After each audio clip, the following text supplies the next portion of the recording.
Hello അശോകേട്ടാ, നാളെ ഞാൻ വീട്ടിലുണ്ടാവും. അതെ, മെയ് ദിനത്തിൻ്റെ അവധിയാണ്. രാവിലെ ഞാൻ ഫ്രീ അല്ലല്ലോ. ഉച്ച കഴിഞ്ഞ് ഞാൻ ഫ്രീ ആയിരിക്കും. അതൊരു നല്ല കാര്യമാണല്ലോ അശോകേട്ടാ.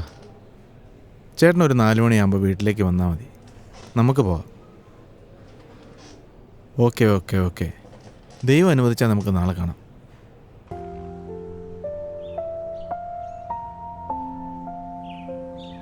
പലരുടെ വിചാരം നമ്മൾ ഈ സുവിശേഷം എന്ന് പറഞ്ഞ് നടക്കുന്നത് നമുക്കെന്തോ ലാഭം ഉണ്ടായിട്ടെന്നാ. പറയുന്നവരെന്തേലും പറയട്ടെ, ഒരാളെങ്കിലും ഞാൻ അറിയുന്ന ദൈവസ്നേഹം അറിയണമെന്നേ എനിക്കുള്ളൂ.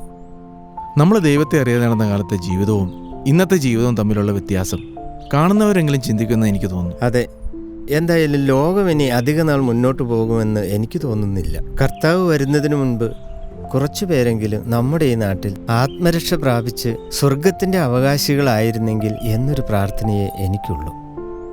നമ്മൾ മനസ്സിലാക്കിയ ഈ വലിയ രക്ഷ ഒരാൾക്കെങ്കിലും പറഞ്ഞു കൊടുക്കാൻ കഴിഞ്ഞെങ്കിൽ അതല്ലേ നമുക്ക് ചെയ്യാവുന്ന ഏറ്റവും വലിയ നന്മ. നമുക്ക് ഈ വീട്ടിലൊന്ന് കയറിയാലോ? ഇത് ഗീത ടീച്ചറുടെ വീടാണല്ലോ. എൻ്റെ മോനെ ഇവർ പഠിപ്പിച്ചിട്ടുണ്ട്. ആരെ? അനന്തുവിനെയോ? 10ാം ക്ലാസ്സിൽ വെച്ച്. അപ്പോൾ പരിചയപ്പെടാൻ എളുപ്പമുണ്ട്.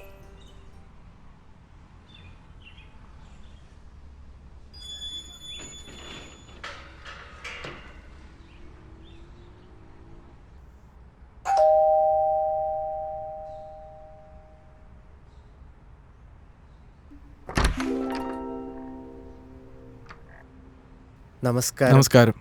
നമസ്കാരം. റിട്ടയർ ചെയ്ത ശേഷം വീട്ടിൽ വെറുതെ ഇരിപ്പാണല്ലോ.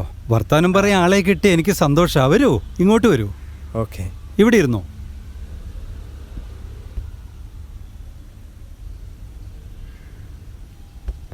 ഇരിക്കൂ. ഞാൻ 22 വർഷം പട്ടാളത്തിലായിരുന്നു. പട്ടാളക്കാരെന്ന് പറയുമ്പം പേടിക്കൊന്നും വേണ്ട കേട്ടോ. ഈ തള്ളിമറിക്കുന്ന സാധാരണ പട്ടാളക്കാരനുണ്ടല്ലോ, ആ ടൈപ്പല്ല ഞാൻ. മനസ്സിലായല്ലോ. സാർ എവിടെയായിരുന്നു അവസാനമായിട്ട് വർക്ക് ചെയ്തത്? ഞാൻ ഇന്ത്യയിൽ ഒട്ടുമിക്ക സ്ഥലങ്ങളിലും വർക്ക് ചെയ്തിട്ടുണ്ട്. എൻ്റെ റിട്ടയർമെൻറ്റ് കശ്മീരിലായിരുന്നു. അവിടെയൊക്കെ വലിയ വലിയ പ്രശ്നങ്ങളായിരുന്നു കേട്ടോ. എന്തായാലും ദൈവം സഹായിച്ച് തടി കേടാകാതെ ഇങ്ങെത്തിയല്ലോ. അതെ അതെ, വീട്ടുകാരുടെയും മക്കളുടെയും ഒക്കെ വലിയൊരു അവലാതിയും അത് തന്നെയായിരുന്നു. ടീച്ചർ വന്നല്ലോ. നമസ്കാരം ടീച്ചറെ. നമസ്കാരം. എനിക്ക് മനസ്സിലായില്ലല്ലോ. ടീച്ചർ 10ാം ക്ലാസ്സിൽ പഠിപ്പിച്ച ഒരു അനന്തു അശോകനെ ഓർമ്മയുണ്ടോ? SLC 2016 batch. ഓ, അനന്തു അശോകൻ ഓർമ്മയുണ്ട് എനിക്ക്. എല്ലാ വിഷയത്തിനും A+ കിട്ടിയ കുട്ടിയല്ലേ? ദൈവത്തിൻ്റെ അനുഗ്രഹം കൊണ്ട് നല്ല റിസൾട്ട് ഉണ്ടായിരുന്നു. പിന്നെ നിങ്ങളുടെയൊക്കെ കഠിനാധ്വാനവും ഉണ്ടല്ലോ. അതൊക്കെ ഈശ്വരന്റെ നിയോഗല്ലേ. പേര് അശോകൻ എന്നല്ലേ പറഞ്ഞത്? അതെ ടീച്ചറെ. ഇത് മാത്യു, ടൗണിലെ സ്റ്റേറ്റ് ബാങ്കിലെ അസിസ്റ്റന്റ് മാനേജറാണ്. നമസ്കാരം. എന്താ നിൽക്കുന്നേ? ഇരിക്ക്. ഏതായാലും പരിചയപ്പെടാൻ സാധിച്ചതിൽ സന്തോഷമുണ്ട്. പിന്നെ ഡെപ്പോസിറ്റ് പിടിക്കാൻ വന്നാണെങ്കിൽ പ്രതീക്ഷയൊന്നും വേണ്ട കേട്ടോ. അയ്യോ, അതിനൊന്നുമല്ല ടീച്ചറെ. അല്ലെങ്കിലും നിങ്ങൾ വന്ന കാര്യം എന്താന്ന് ഇതുവരെ പറഞ്ഞില്ല. ഞങ്ങളിങ്ങനെ സമയം കിട്ടുമ്പോഴൊക്കെ ആത്മീയ കാര്യങ്ങൾ സംസാരിക്കാൻ വീടുകൾ വിസിറ്റ് ചെയ്യാറുണ്ട്. ഓ, ഇപ്പോഴും ആത്മീയ കാര്യങ്ങൾ സംസാരിക്കാൻ താല്പര്യമുള്ളവരൊക്കെ ഉണ്ടോ? കൂടുതൽ ആളുകൾക്കൊന്നും വലിയ താല്പര്യമൊന്നുമില്ല ടീച്ചറെ. എല്ലാവർക്കും തിരക്കല്ലേ. അതെ അതെ, അന്റെ വിചാരം മുന്ന വിചാരം, അത്രേ ഉള്ളൂ. ഗോപി സാറിനും ടീച്ചർക്കും വിരോധമില്ലെങ്കിൽ നമുക്ക് കുറച്ചു നേരം സംസാരിക്കാം. അതിപ്പോ ആത്മീയോ രാഷ്ട്രീയോ വിഷയം എന്തായാലും കുഴപ്പമില്ല. ഞങ്ങൾ രണ്ടുപേരും ഇന്ന് ഫ്രീ ആണ്, അല്ലേ ടീച്ചറെ? അതെ അതെ, മൂത്ത മകളെ കല്യാണം കഴിപ്പിച്ചു വിട്ടു. ഇളയ മകനാണെങ്കിൽ ഇന്ന് അവധി ആയതുകൊണ്ട് ടൗൺ വരെ പോയിരിക്കുക. അതുകൊണ്ട് ഞങ്ങൾ ഇന്ന് ഫ്രീ. അപ്പൊ പിന്നെ ഓക്കെ. രണ്ടുപേർക്കും ദൈവവിശ്വാസമൊക്കെ ഉണ്ടല്ലോ അല്ലേ? എനിക്ക് മതഭക്തിയൊക്കെ കുറച്ച് കുറവാട്ടോ. എന്നും വിചാരിച്ച് എൻ്റെ ഉള്ളിൽ ഈശ്വരവിശ്വാസമുണ്ട്. പിന്നെ ഞങ്ങൾ പട്ടാളക്കാരെന്ന് പറഞ്ഞാൽ ഞങ്ങൾ കൂട്ടുകാർ വല്ലപ്പോഴും ഒന്ന് കൂടുമ്പോൾ 1-2 വീശും. അതൊന്നും ഭഗവാൻ ഇഷ്ടമല്ലാന്ന ഈ ടീച്ചർ പറയുന്നത്. പിന്നെ ഇവൾക്ക് ഇത്തിരി ഭക്തി കൂടും. ചെറുപ്പം മുതലുള്ള ശീലാന്നേ. ഞങ്ങളുടെ കുടുംബക്ഷേത്രത്തിൽ വിളക്ക് വെക്കുന്ന ജോലി എന്നും എനിക്കായിരുന്നു. അതെന്നും തുടരുന്നു. നിവൃത്തിയുള്ളിടത്തോളം സന്ധ്യയ്ക്കുള്ള നാമജപവും മുടക്കാറില്ല. എന്തൊക്കെയുണ്ടെന്ന് പറഞ്ഞാലും ഈശ്വരനല്ലേ നമുക്ക് തുണയുള്ളൂ. പട്ടാളത്തിൽ ഈശ്വരവിശ്വാസം ഇല്ലാത്തവൻ പോലും വെടിയൊച്ച കേട്ടാൽ ദൈവമേ എന്നൊരു വിളി വിളിച്ചു പോവും. മരണത്തെ മുന്നിൽ കണ്ടുകൊണ്ടാ ഞങ്ങൾ ഓരോ ദിവസവും കഴിഞ്ഞു പോയിരുന്നത്. മരിക്കാൻ പട്ടാളക്കാരനാകണമെന്നൊന്നും ഇല്ല ഗോപി സാറേ. എവിടെ വേണേലും എപ്പോൾ വേണേലും ആർക്ക് വേണേലും അത് സംഭവിക്കാം. ഒരു 40 വയസ്സൊക്കെ ആയപ്പോൾ മുതൽ എനിക്കും ഇടയ്ക്കിടയ്ക്ക് ആ പേടി തോന്നിയിരുന്നു. പക്ഷെ ഇപ്പോൾ എനിക്ക് ആ പേടിയൊക്കെ മാറി. അതിനെന്നെ സഹായിച്ചത് ആത്മീയമായ ചില തിരിച്ചറിവുകളാണ് ഗോപിച്ചേട്ടാ. മരണത്തിന് അപ്പുറമുള്ള സ്വർഗീയ ജീവിതത്തെക്കുറിച്ച് മിക്കവാറും ആളുകൾക്ക് യാതൊരു ഉറപ്പുമില്ല. അതെ, സ്ഥിരം അമ്പലവും പൂജയൊക്കെ ആയിട്ട് നടക്കുന്ന ടീച്ചർക്ക് പക്ഷേ മരണം കേട്ടാ പേടിയാ. അത് പിന്നെ മനുഷ്യനായ കുറച്ച് പേടിയൊക്കെ ഉണ്ടാവില്ലേ? എങ്കിലും മോക്ഷത്തിന്റെ കാര്യത്തിൽ എനിക്ക് സംശയമൊന്നുമില്ല കേട്ടോ. ആരാ പോലും നോക്കട്ടെ. അപ്പോൾ ടീച്ചറെ, നമ്മൾ പറഞ്ഞു വന്ന കാര്യം ചേട്ടനും കൂടി വന്നിട്ട് ബാക്കി പറഞ്ഞാ പോരെ? മതി ടീച്ചറെ, മതി. ഗീത, ഇത് നമ്മുടെ തോമസും ബഷീറും. നമസ്കാരം. നമസ്കാരം ഉണ്ടേ.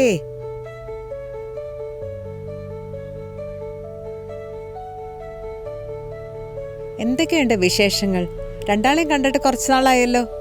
എന്തു പറ്റി? വീട്ടിൽ കുറച്ച് പണിക്കാരുണ്ടായിരുന്നു ടീച്ചറെ. കൂടെ നിന്നില്ലെങ്കിൽ അവർ പണിയില്ല. പിന്നെ നമ്മുടെ തോമാച്ചൻ ഒരാഴ്ചയായിട്ട് ഇവിടെ ഇല്ലായിരുന്നു. ഞാൻ എറണാകുളത്ത് വരെ ഒന്ന് പോയി. മോളുടെ പ്രസവം കഴിഞ്ഞ് പോയിട്ട് ഇതുവരെ ഒന്ന് പോയില്ല. പിന്നെ അവളെയും കൂട്ടി ഇപ്പോഴാണ് ഒന്ന് പോയി വരാൻ പറ്റിയത്. അമ്മയും കുഞ്ഞൊക്കെ സുഖായിരിക്കുന്നോ? ഓ, അവർക്ക് അവിടെ കുഴപ്പമൊന്നുമില്ല. ഇവരെ സുവിശേഷത്തിന്റെ ആൾക്കാരാ. ഇത് ബഷീർ, അത് തോമസ്. ഞങ്ങൾ പട്ടാളത്തിൽ ഒരുമിച്ചായിരുന്നു. റിട്ടയർ ചെയ്തതും ഒരുമിച്ച് തന്നെ. ബഷീർ സാറിനെയും തോമസ് സാറിനെയും പരിചയപ്പെടാൻ സാധിച്ചത് സന്തോഷം. എൻ്റെ പേര് അശോകൻ, KSEBിയിൽ എഞ്ചിനീയറാണ്. ഇത് മാത്യു, സ്റ്റേറ്റ് ബാങ്കിൽ അസിസ്റ്റന്റ് മാനേജറാണ്.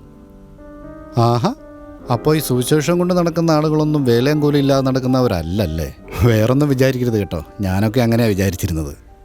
അങ്ങനെയുള്ള ചില തെറ്റിദ്ധാരണകൾ ഞങ്ങളെപ്പോലുള്ളവരെ കുറിച്ചുണ്ട്. അതൊന്നും സാരമില്ല. ദൈവം, വിശ്വാസം എന്നൊക്കെ പറഞ്ഞാൽ ആളുകൾക്ക് ഇഷ്ടമല്ല. അത് നിങ്ങൾ പറഞ്ഞത് ശരിയാ. ഞങ്ങൾ പറയുന്ന ഈ ആശയം ഒന്ന് മനസ്സിലാക്കാൻ ശ്രമിച്ചാൽ ഈ തെറ്റിദ്ധാരണകൾ മാറും. അതാ ഞാനും ഒന്ന് കേട്ടു നോക്കാമെന്ന് വിചാരിച്ചത്. പിന്നെ ഇവരെ പോലെയുള്ളവർ പറയുന്നത് എന്താണെന്നൊന്ന് കേട്ടിരിക്കുന്നത് നല്ലതാണല്ലോ.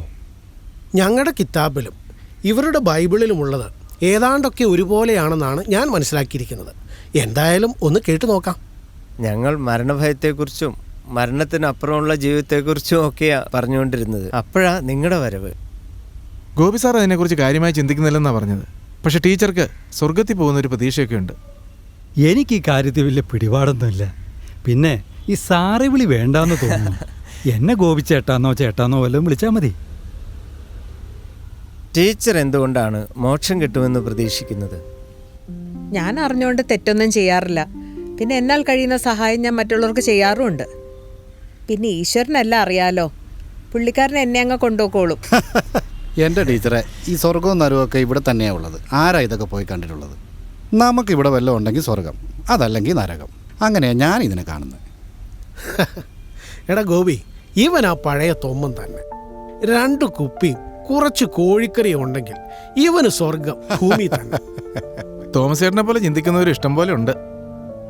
അല്ല ബഷീറെ, ഇവനെങ്ങനെ സത്യക്രിസ്ത്യാനിയായിന്നാ ഞാൻ ചിന്തിക്കുന്നത്. ബഷീർ സാർ എന്തു പറയുന്നു? സ്വർഗത്തിൽ പോകുമോ? പിന്നല്ലേ, ഇവൻ പരമഭക്തനാണ്. ഈ വർഷം ഹജ്ജിന് പോകാനിരിക്കുക കക്ഷി. മതം പറയുന്ന പോലെ ജീവിച്ചാൽ പടച്ചോൻ സ്വർഗം തരുമെന്നാണ് ഞങ്ങൾ വിശ്വസിക്കുന്നത്. അതിനാണ് ഞാൻ ശ്രമിക്കുന്നത്. പിന്നെ ഇതൊക്കെ അങ്ങ് റബ്ബിൻ്റെ കയ്യിലിരിക്കുന്ന കാര്യങ്ങളല്ലേ. ഇത്രയൊക്കെ നിഷ്ഠയോടെ ജീവിച്ചിട്ടും ഉറപ്പ് പറയാൻ പറ്റുന്നില്ല അല്ലേ സാറേ? നമ്മളൊക്കെ വെറും മനുഷ്യരല്ലേ സുഹൃത്തെ? ഹറാമായ പല കാര്യങ്ങളും നമ്മൾ ചെയ്യുന്നില്ലേ? പടച്ചോൻ എന്താ വെച്ചേക്കുന്നതെന്ന് അങ്ങ് ചെല്ലുമ്പോൾ അറിയാമെന്നല്ലാതെ ആർക്കെങ്കിലും പറയാൻ പറ്റുമോ? എന്നാൽ ഒരാൾക്ക് എങ്ങനെ സ്വർഗത്തിൽ പോകാമെന്ന് ബൈബിൾ വളരെ വ്യക്തമായി പറയുന്നുണ്ട്. നിങ്ങൾക്ക് കേൾക്കാൻ താല്പര്യമുണ്ടെങ്കിൽ ഞങ്ങൾ അതിനെക്കുറിച്ച് പറയാം. കേൾക്കുന്നതിന് കുഴപ്പമില്ല അല്ലേ ഗീതേ? ഓ, അതിനിപ്പോ എന്താ? ഓരോ ദിവസം നമ്മൾ എന്തെല്ലാം കേൾക്കുന്നു. ഇതൊന്നും അറിഞ്ഞിരിക്കാമല്ലോ. ഹജ്ജിന് പോകുന്നതിന് മുമ്പ് ഇതുകൂടി ഒന്ന് കേട്ടിട്ട് പോടോ. ഓ, നിങ്ങൾ തുടങ്ങിക്കോട്ടോ, ഞാനിപ്പോൾ വരാം. ഇതിൻ്റെ കൂടെ അത്താഴത്തിൻ്റെ പണിയും കൂടി നോക്കട്ടെ. ഞാൻ കോളേജിൽ പഠിക്കുന്ന കാലത്ത് എൻ്റെ ഒരു ഫ്രണ്ട് പെട്ടെന്ന് മരിച്ചു. അതെനിക്ക് വലിയ ഷോക്കായിപ്പോയി.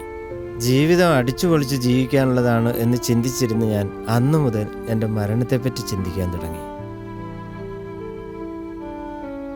എൻ്റെ കൂട്ടുകാരൻ ഇല്ലാതെയായിപ്പോയി എന്നത് എനിക്ക് വിശ്വസിക്കാൻ കഴിയുമായിരുന്നില്ല. അവനിപ്പോൾ എവിടെ ആയിരിക്കും എന്ന ചിന്ത എന്നെ വല്ലാതെ അലട്ടിക്കൊണ്ടിരുന്നു.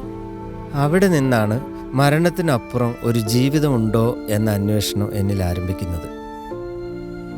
പലർക്കും പല അഭിപ്രായങ്ങളായിരുന്നു. മരണത്തോടെ എല്ലാം തീരുമെന്ന് ചിലർ, മറ്റു പല ജീവികളായി പുനർജനിക്കുമെന്ന് മറ്റു ചിലർ, സ്വർഗത്തിലോ നരകത്തിലോ പോകാമെന്ന് വേറെ ചിലർ. ശരിക്കും ആകെ കൺഫ്യൂഷനായി. തൻ്റെ വിശ്വാസം തന്നെ പൊറപ്പിക്കുമെന്നല്ലേ? ഓരോരുത്തർക്കും അവരുടേതായ വിശ്വാസങ്ങൾ. അങ്ങനെയൊന്നും കർത്താവ് പറഞ്ഞിട്ടില്ല തോമസേട്ടാ. ഇനി ഒരു കാര്യത്തെക്കുറിച്ച് വ്യത്യസ്ത ആശയങ്ങൾ എങ്ങനെ സത്യമാകും? മരണാനന്തര ജീവിതം ഇല്ല എന്നും ഉണ്ട് എന്നും. ഇത് രണ്ടും ശരിയാകാൻ പറ്റത്തില്ലല്ലോ. അത് ശരിയാണ്. അപ്പോൾ പിന്നെ ഏതാ ശരിയെന്ന് എങ്ങനെ അറിയും? ഞാനതാണ് പറഞ്ഞു വരുന്നത് തോമസേട്ടാ. പലരും പല വിധത്തിൽ പറഞ്ഞു വന്നപ്പോൾ ഞാൻ ഇതേക്കുറിച്ച് വായിക്കാൻ തീരുമാനിച്ചു.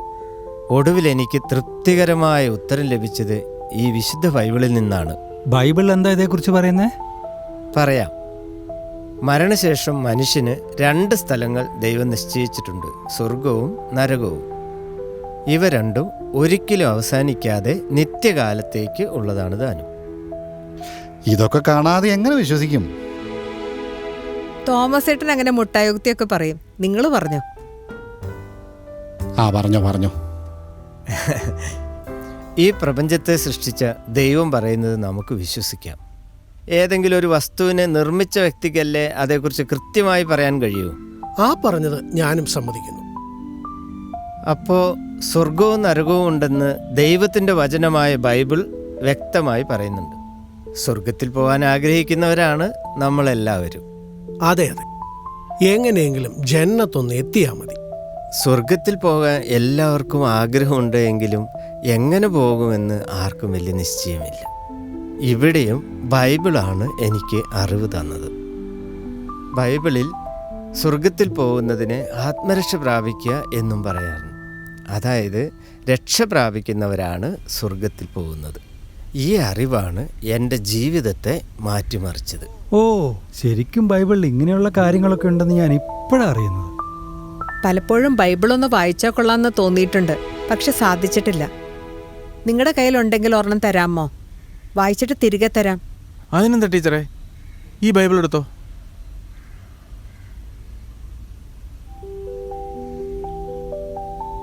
ഇത് വായിച്ചു തീർക്കാൻ കുറെ സമയം എടുക്കൂലോ. ടീച്ചർ ആദ്യം അതിലെ പുതിയ നിയമം വായിച്ചാൽ മതിയാവും. ആ ശരി.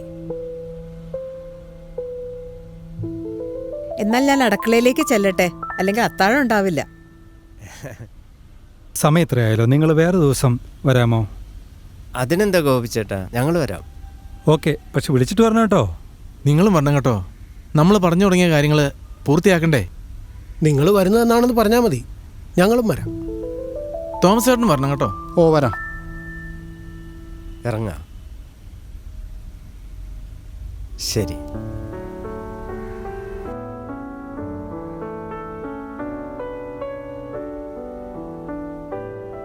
എന്തായാലും ഇത്രയൊക്കെ കേൾക്കാൻ അവർ മനസ്സ് വെച്ചല്ലോ. ദൈവത്തിന് സ്തുതി. നമ്മളൊക്കെ പറയുന്നത് വിശ്വസിച്ചില്ലെങ്കിലും ഒന്ന് കേൾക്കാനുള്ള മനസ്സ് കാണിച്ചാൽ സുവിശേഷത്തെക്കുറിച്ചുള്ള അവരുടെ തെറ്റിദ്ധാരണകൾ കുറേ മാറിക്കിട്ടിയേനെ. ഈ വിഷയം ഒഴികെ വേറെ എന്ത് വിഷയമാണേലും ആർക്കും എവിടെയും സംസാരിക്കാം. അതിനൊന്നും ആർക്കും ഒരു പരാതിയില്ല. രാഷ്ട്രീയമോ സ്വവർഗ വിവാഹം പോലുള്ള മ്ലേച്ഛതകളോ ഇന്നത്തെ മനുഷ്യർക്ക് സ്വീകാര്യമാണ്. ലോകം പോയൊരു പോക്കേ. യേശുക്രിസ്തുവിൻ്റെ തേജസ്സുള്ള സുവിശേഷം മനസ്സിലാക്കാതെ ഇരിക്കാൻ പിശാച് മനുഷ്യരുടെ മനസ്സ് കുരുടാക്കിയിരിക്കുന്നു എന്ന് ബൈബിൾ പറയുന്നത് എത്ര ശരിയാണ്. കർത്താവ് പറഞ്ഞ പോലെ കേൾക്കാൻ ചെവിയുള്ളവൻ കേൾക്കട്ടെ. നമുക്കിവരെ ഓർത്ത് പ്രാർത്ഥിക്കാം. അതെ.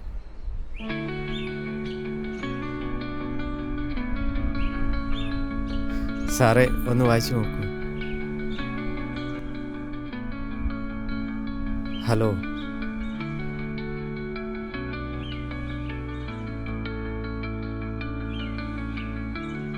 ഹലോ, ഇതൊന്ന് വായിക്കോ? എന്താ ഏട്ടാ ഇത്? ഓ, വിശ്വാസം, മതം. ഇന്നത്തെ കാലത്ത് ഇതൊക്കെ ആരെങ്കിലും പറഞ്ഞു കൊടുക്കും ഏട്ടാ. മോൻ്റെ പേരെന്താ? എവിടെയാ പഠിക്കുന്നത്? എൻ്റെ പേര് വിനോദ്. ഞങ്ങളിവിടെ ഈ സെൻറ്റ് പീറ്റേഴ്സിലാണ് പഠിക്കുന്നത്. നിങ്ങളെപ്പോലുള്ള ചെറുപ്പക്കാർക്ക് ഇതൊക്കെ ബോറിംഗ് ആയിരിക്കുമല്ലോ അല്ലേ? ബോറിംഗ് എന്നതിനേക്കാൾ ഇതിലൊന്നും യാതൊരു യുക്തിയില്ല സാർ. അതാണ് പ്രശ്നം. സയൻസൊക്കെ വളരെ അഡ്വാൻസ് ആയില്ലേ. ഇനിയിപ്പോൾ ഈ വിശ്വാസത്തിനും മതത്തിനും ഒക്കെ എന്ത് പ്രസക്തിയുള്ളേ? വിനോദിനോട് സംസാരിക്കണമെന്ന് എനിക്ക് താല്പര്യമുണ്ട്. ഞാനും ഒരിക്കൽ ഇങ്ങനെയൊക്കെയാണ് ചിന്തിച്ചിരുന്നത്. നമുക്ക് അല്പസമയം ഒന്ന് സംസാരിച്ചാലോ? എടാ നിങ്ങളെന്നാ സംസാരിച്ചിരിക്കുക, ഞാൻ ഗ്രൗണ്ടിൽ കണ്ടേക്കാം. ശരിയടാ. ശാസ്ത്രവും വിശ്വാസവും തമ്മിൽ ചേരില്ല എന്നൊരു തെറ്റിദ്ധാരണ പൊതുവെ ഉണ്ട്. എന്നാൽ വാസ്തവം അതല്ല. ഇന്ന് ഈ മതങ്ങളിൽ കാണുന്ന അന്ധമായ വിശ്വാസങ്ങളോ ആചാരങ്ങളൊക്കെ എങ്ങനെ ന്യായീകരിക്കാൻ കഴിയും സാർ? ഇതൊക്കെ വെറും മണ്ടത്തരങ്ങളല്ലേ. എനിക്കിതൊന്നും അംഗീകരിക്കാൻ കഴിയില്ല. മതങ്ങളുടെ എല്ലാ ആചാരങ്ങളും അനുഷ്ഠാനങ്ങളും യുക്തിസഹമാണ് എന്നല്ല ഞാൻ പറഞ്ഞു വരുന്നത്. ദൈവവിശ്വാസത്തെക്കുറിച്ചാണ്. യഥാർത്ഥ ദൈവവിശ്വാസവും ശാസ്ത്രവും തമ്മിൽ പരസ്പര വൈരുദ്ധ്യമില്ല. ആധുനിക ശാസ്ത്രത്തിന് അടിത്തറയിട്ടതും ഇന്നും നിർണായകമായ സംഭാവനകൾ നൽകിക്കൊണ്ടിരിക്കുന്നതും ദൈവവിശ്വാസികളായ ശാസ്ത്രജ്ഞന്മാരാണ്. Galileo, Boyle, Lavoisier, father of modern chemistry, Faraday, Newton, Pascal, ഇവരെല്ലാവരും നല്ല ദൈവവിശ്വാസികളായിരുന്നു എന്നറിയാമോ? അങ്ങനെ കേട്ടിട്ടില്ലല്ലോ. പിന്നെ ഇവരൊക്കെ പഴയ ആളുകളല്ലേ. ശാസ്ത്രം എത്രയോ മുന്നോട്ട് പോകുന്നു. ഇന്നത്തെ സയൻറ്റിസ്റ്റുകളല്ല, എവല്യൂഷനിസ്റ്റുകളല്ലേ. ആധുനിക ശാസ്ത്രജ്ഞന്മാരെല്ലാവരും ഇവല്യൂഷൻ വിശ്വസിക്കുന്നവരാണെന്നത് ശാസ്ത്രവും ദൈവവിശ്വാസവും പരസ്പര വിരുദ്ധമാണെന്ന് പറയുന്നത് പോലെ മറ്റൊരു തെറ്റിദ്ധാരണയാണ്. അതെങ്ങനെ അറിയാം? വിനോദ് വെറുതെ ഒന്ന് ഗൂഗിൾ ചെയ്ത് നോക്ക്, believers among Nobel prize winners. അപ്പോൾ കാണാം 90% അതിലധികമോ ശാസ്ത്രജ്ഞന്മാരും ദൈവവിശ്വാസികളാണെന്ന്.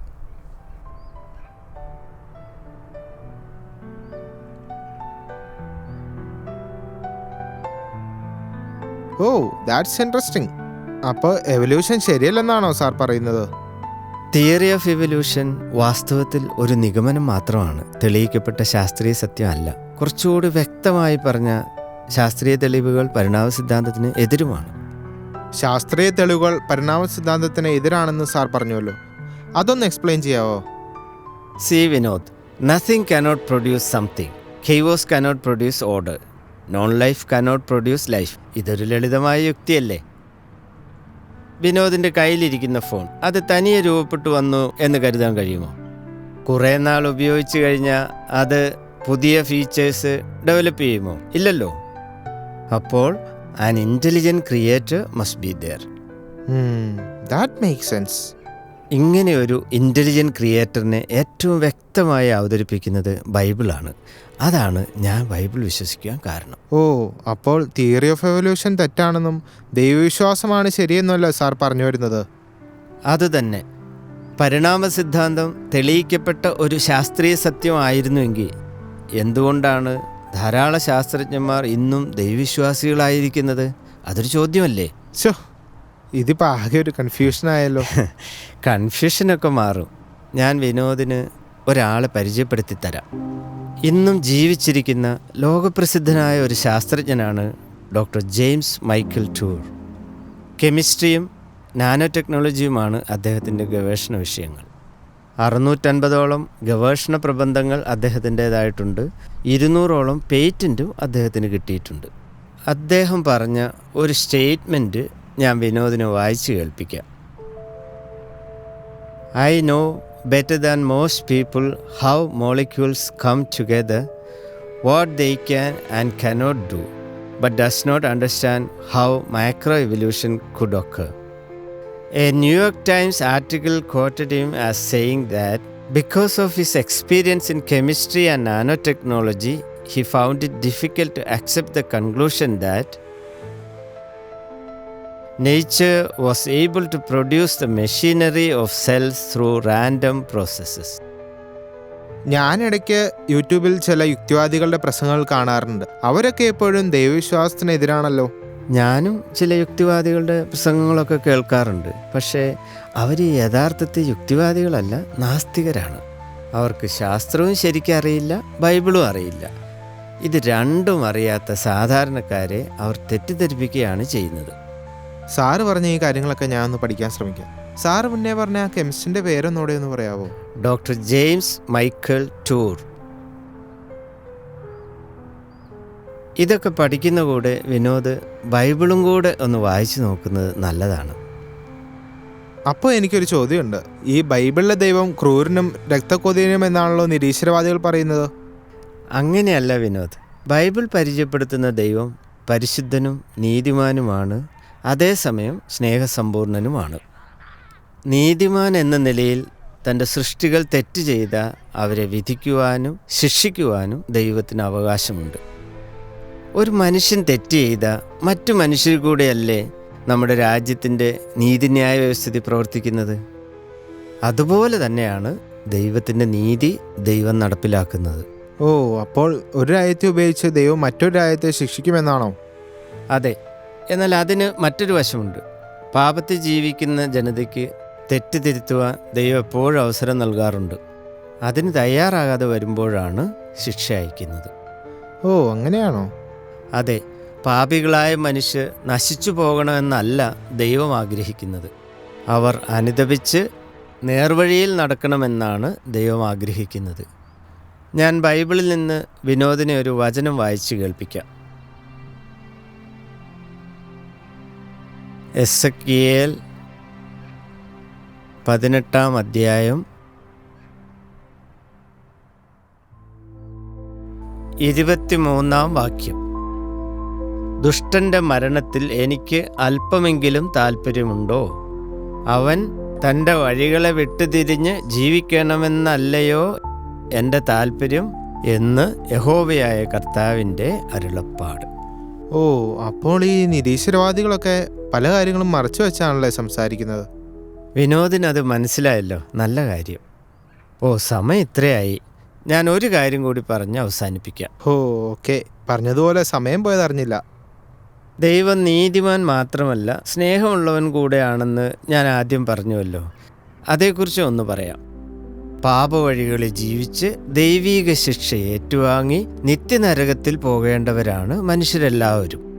എന്നാൽ ഈ നാശത്തിൽ നിന്നും മനുഷ്യനെ രക്ഷിക്കുവാൻ സ്നേഹസമ്പൂർണനായ ദൈവം ഒരു വഴി ഒരുക്കിയിട്ടുണ്ട്. ആ വഴിയാണ് യേശുക്രിസ്തു. നമ്മുടെ പാപങ്ങൾക്ക് നാം അനുഭവിക്കേണ്ട ശിക്ഷ നമ്മുടെ പകരക്കാരനായി യേശു കുരിശിൽ അനുഭവിച്ചു. പാപമില്ലാത്ത ദൈവപുത്രൻ നമുക്ക് പകരം ശിക്ഷ ഏറ്റെടുത്ത് മരിച്ചുയർത്തതിനാൽ നമുക്ക് രക്ഷയുണ്ട്. ഈ രക്ഷ നമുക്കെങ്ങനെ കിട്ടും? ഈ രക്ഷ നേടുവാനുള്ള മാർഗവും വളരെ ലളിതമാണ്. വിശ്വാസം മാത്രം മതി. അതായത് രക്ഷയ്ക്കായി യേശു ക്രിസ്തുവിൽ വിശ്വസിക്കണം. വിനോദിൻ്റെ പാപങ്ങളാണ് യേശു ഏറ്റെടുത്തതെന്ന് അംഗീകരിച്ച് യേശുവിനെ രക്ഷകനായി വിശ്വാസത്താൽ സ്വീകരിക്കുക. അപ്പോൾ വിനോദിന് പാപമോചനം ലഭിച്ച് നിത്യജീവന് അവകാശിയായിത്തീരും. Okay sir. ശരി വിനോദ്, ദൈവം അനുവദിച്ച നമുക്ക് വീണ്ടും കാണാം. എൻ്റെ നമ്പർ ആ പുസ്തകത്തിലുണ്ട്. കൂടുതൽ പഠിക്കാൻ താല്പര്യമുണ്ടെങ്കിൽ വിളിച്ചോളൂ. ഓക്കെ സാർ, കാണാം. ആഹാ, പറഞ്ഞ സമയത്ത് തന്നെ വന്നല്ലോ. ഇരിക്കേ. തോമസേട്ടാ, ഇരിക്കുന്ന. ടീച്ചർ എവിടെ? അവളകത്തുണ്ട്. നിങ്ങൾ വരുമ്പം വിളിക്കാൻ പറഞ്ഞായിരുന്നു. ഗീതേ, അവർ വന്നൂട്ടോ. തോമസ് ചേട്ടൻ നേരത്തെ എത്തിയോ? നമ്മളിന്നിവിടെ കൂടാന്ന് പറഞ്ഞല്ലേ. പിന്നെ ഞങ്ങൾ പട്ടാളക്കാർ കൃത്യനിഷ്ഠയുടെ കാര്യത്തിൽ നോ കോംപ്രമൈസ്. നമ്മുടെ ബഷീറും ഇപ്പം തന്നെ വരും. എന്തായാലും അവന് ബൈബിളിലെ കാര്യങ്ങളൊരു താല്പര്യമുണ്ടെന്നാണ് എനിക്ക് തോന്നുന്നത്. ദാ വന്നല്ലോ. ഞാനൊരല്പം താമസിച്ചു പോയി. നിങ്ങളെല്ലാവരും നേരത്തെ എത്തിയോ? ഇപ്പം ഇങ്ങ് എത്തിയേ ഉള്ളൂ. എല്ലാവരും എത്തിയല്ലോ. നമുക്ക് കഴിഞ്ഞ ദിവസം പറഞ്ഞു നിർത്തിയെടുത്തുനിന്ന് തന്നെ തുടങ്ങിയാലോ? മരണശേഷം ഒരു ജീവിതം ഉണ്ടെന്നല്ലേ നിങ്ങൾ പറഞ്ഞു വെച്ചത്? തോമസ് ചേട്ടൻ അത് ഓർക്കുന്നുണ്ടല്ലോ. കൊള്ളാം. പടച്ച തമ്പുരാൻ സ്വർഗവും നരകവും ഉണ്ടെന്ന് പറഞ്ഞാൽ അത് നമുക്ക് വിശ്വസിക്കാം എന്നും കൂടെ പറഞ്ഞു. നിങ്ങൾ തുടങ്ങിയോ? തുടങ്ങിയതേ ഉള്ളൂ ടീച്ചറെ. ടീച്ചർക്ക് ബൈബിൾ വായിക്കാൻ സമയം കിട്ടിയായിരുന്നോ? മാത്യു സാറ് പറഞ്ഞതുപോലെ പുതിയ നിയമം കുറച്ച് വായിച്ചു. കുറച്ച് കാര്യങ്ങളൊക്കെ മനസ്സിലായി. കൂടുതലൊന്നും പിടികിട്ടിയില്ല കേട്ടോ. വായിച്ചു തുടങ്ങിയല്ലോ ടീച്ചറെ, അതൊക്കെ മനസ്സിലായിക്കോളൂ. അപ്പോൾ നമ്മൾ പറഞ്ഞു നിർത്തിയത് മരണശേഷം സ്വർഗത്തിലോ നരകത്തിലോ മനുഷ്യൻ നിത്യത ചെലവഴിക്കേണ്ടി വരും എന്നാണല്ലോ. ദൈവവചനം അത് വളരെ വ്യക്തമായിട്ട് പറയുന്നുണ്ടല്ലോ. ബൈബിളിൽ നിന്ന് ആ വചനം എടുത്തൊന്ന് വായിച്ചാൽ നല്ലതായിരിക്കും കേട്ടോ ചേട്ടാ. അത് ശരിയാ. ദാനിയേൽ പ്രവചനം 12-ാം അധ്യായത്തിൻ്റെ 2-ാം വാക്യം. നിലത്തിലെ പൊടിയിൽ നിദ്ര കൊള്ളുന്നവരിൽ പലരും ചിലർ നിത്യജീവനായും ചിലർ ലജ്ജയ്ക്കും നിത്യനിന്ദയ്ക്കുമായും ഉണരും. സ്വർഗത്തെയും നരകത്തെയുമാണ് ഇവിടെ നിത്യജീവനെന്നും നിത്യനിന്ദ എന്നും പറയുന്നത് കൊണ്ട് ഉദ്ദേശിക്കുന്നത്. ഒരു വചനഭാഗം കൂടെ ഞാൻ വായിച്ചു കേൾപ്പിക്കാം. ലൂക്കോസ് എഴുതിയ സുവിശേഷം 16-ാം അധ്യായത്തിൻ്റെ 22-23 വാക്യങ്ങൾ. ആ ദരിദ്രൻ മരിച്ചപ്പോൾ ദൂതന്മാർ അവനെ അബ്രഹാമിൻ്റെ മടിയിലേക്ക് കൊണ്ടുപോയി. ധനവാനും മരിച്ച് അടക്കപ്പെട്ടു. പാതാളത്തിൽ യാതന അനുഭവിക്കുമ്പോൾ മേലോട്ട് നോക്കി ദൂരത്ത് നിന്ന് അബ്രഹാമിനെയും അവൻ്റെ മടിയിൽ ലാസറിനെയും കണ്ടു.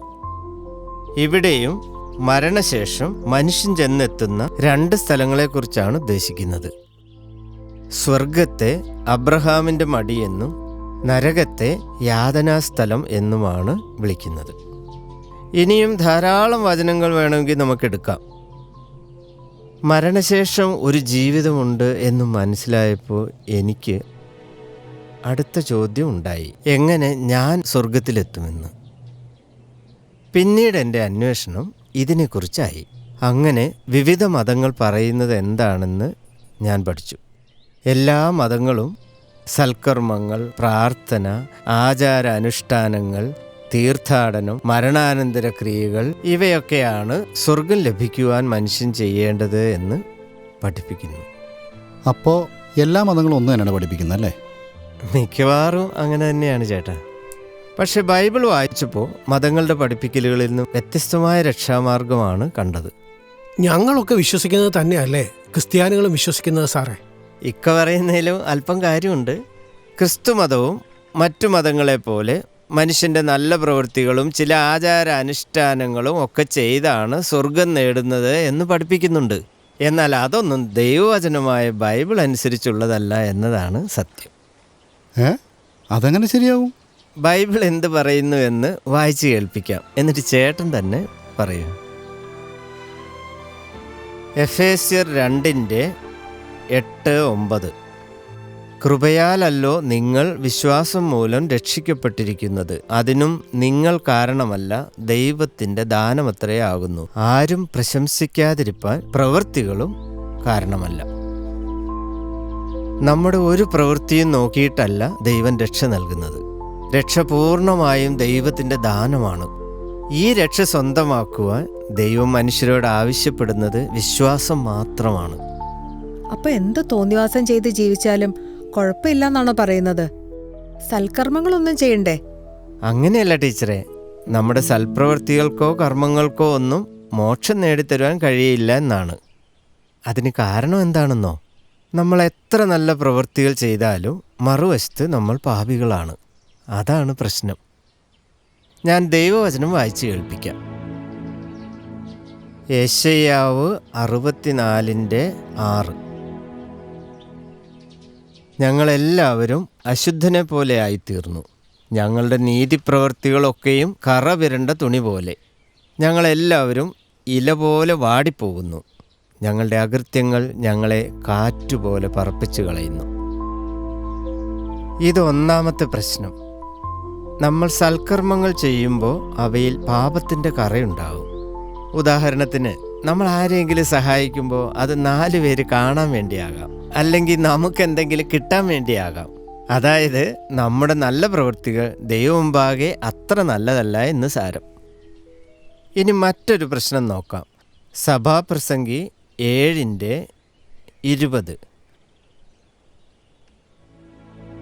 പാപം ചെയ്യാതെ നന്മ മാത്രം ചെയ്യുന്ന ഒരു നീതിമാനും ഭൂമിയിലില്ല. അതായത് നമ്മൾ നല്ല പ്രവൃത്തികൾ മാത്രമല്ല ചെയ്യുന്നത്, ധാരാളം പാപങ്ങളും ചെയ്യുന്നുണ്ട്. ശരിയല്ലേ? പാപം ചെയ്യാത്ത മനുഷ്യരാരേലും ഉണ്ടോ ഈ ദുനിയാവിൽ?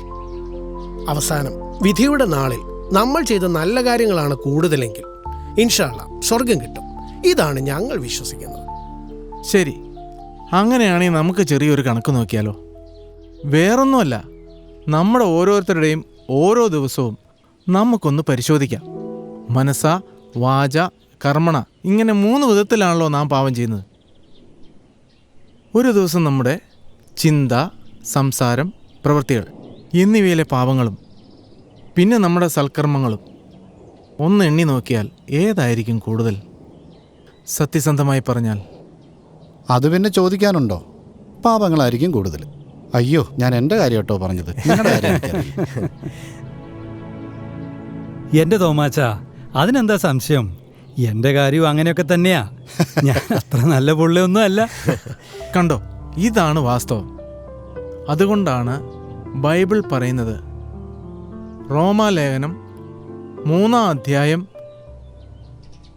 10 മുതൽ 12 വരെയുള്ള വാക്യങ്ങൾ, നീതിമാൻ ആരുമില്ല, ഒരുത്തൻ പോലുമില്ല, ഗ്രഹിക്കുന്നവനില്ല, ദൈവത്തെ അന്വേഷിക്കുന്നവനില്ല, എല്ലാവരും വഴിതെറ്റി ഒരുപോലെ കൊള്ളരുതാത്തവരായി തീർന്നു, നന്മ ചെയ്യുന്നവനില്ല, ഒരുത്തൻ പോലുമില്ല. പിന്നെ വേറൊരു പ്രശ്നം മനുഷ്യർക്കുള്ളത്, നമ്മുടെ പാപങ്ങളുടെ ലിസ്റ്റിൽ കുറച്ച് പാപങ്ങളേ ഉള്ളൂ. കൊലപാതകം, മോഷണം, വ്യഭിചാരം, മറ്റുള്ളവരെ ഉപദ്രവിക്കുന്നത്, ഇങ്ങനെ കുറച്ച് വലിയ പാപങ്ങളാണ് നമ്മൾ സാധാരണയായി പാപങ്ങളായി കണക്കാക്കുന്നത്. എന്നാൽ അസൂയ, വൈരാഗ്യം, നുണ, സ്നേഹമില്ലായ്മ, തെറ്റായ മോഹങ്ങൾ, ഇവയൊന്നും സാധാരണയായി നാം ആരും പാപങ്ങളായി കണക്കാക്കാറില്ല. ഇതൊക്കെ എല്ലാരും ചെയ്യുന്നതല്ലേ സാറേ? അതെ, അതുകൊണ്ടായിരിക്കും നാം ഇതൊന്നും പാപമായി കണക്കാക്കാത്തത്. പക്ഷെ നമ്മളങ്ങനെ കാണുന്നില്ലെങ്കിലും ഇതൊന്നും പാപമല്ലാതായി തീരുന്നില്ല. പാപം എന്തൊക്കെയാണെന്ന് നമ്മളെങ്ങനെ അറിയും? അതിനെന്താ മാർഗം? നല്ലൊരു ചോദ്യമാണ് ടീച്ചർ ചോദിച്ചത്. ലളിതമായി പറഞ്ഞാൽ, ദൈവം ചെയ്യരുത് എന്ന് പറഞ്ഞിരിക്കുന്ന കാര്യങ്ങൾ ചെയ്യുന്നതും ചെയ്യണമെന്ന് പറഞ്ഞിരിക്കുന്ന കാര്യങ്ങൾ ചെയ്യാതിരിക്കുന്നതും പാപമാണ്. ദൈവവചനമായ ബൈബിളിൽ ഇതൊക്കെ വ്യക്തമായി എഴുതിയിട്ടുണ്ട്. അതാണ് ഞാൻ മുന്നമേ തന്നെ പറഞ്ഞത്, എൻ്റെ ആത്മീയ അന്വേഷണങ്ങൾക്ക് ഉത്തരം നൽകിയത് ബൈബിളാണെന്ന്. ടീച്ചർ കയ്യിലുള്ള ബൈബിൾ തുറന്ന് ഞാൻ ഈ പറയുന്ന ഭാഗം ഒന്ന് വായിക്കാമോ? റോമർക്ക് എഴുതിയ ലേഖനം 1:21 മുതൽ 23 വരെ. നിങ്ങൾ ഈ പറഞ്ഞു തരുന്ന ഭാഗം എവിടെയാണെന്നും കൂടി പറഞ്ഞു തരേണ്ടി വരും.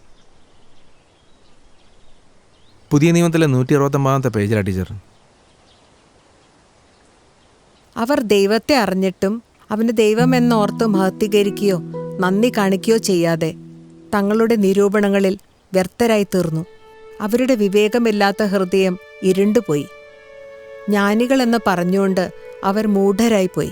അക്ഷയനായ ദൈവത്തിന്റെ തേജസ്സിനെ അവർ ക്ഷയമുള്ള മനുഷ്യൻ, പക്ഷി, നാൽക്കാലി, ഇഴജാതി എന്നിവയുടെ രൂപസാദൃശ്യമാക്കി മാറ്റിക്കളഞ്ഞു.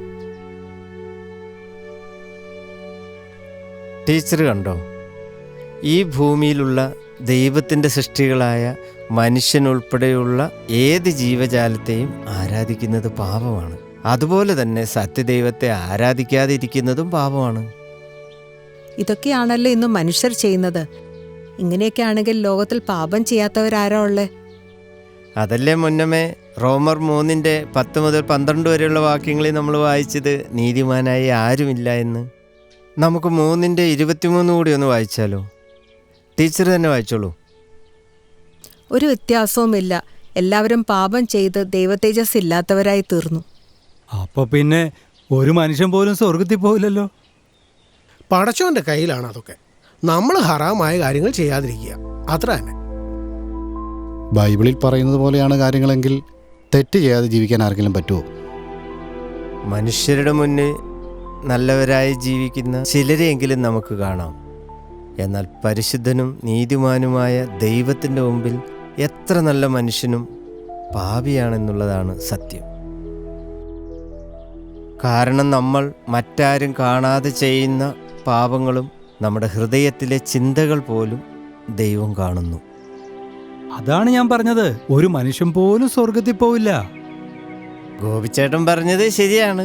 എല്ലാം അറിയുന്ന നീതിമാനായ ദൈവം ന്യായവിധി നടത്തിയാൽ ഒരു മനുഷ്യൻ പോലും സ്വർഗത്തിന് അർഹതയുള്ളതായി കാണില്ല.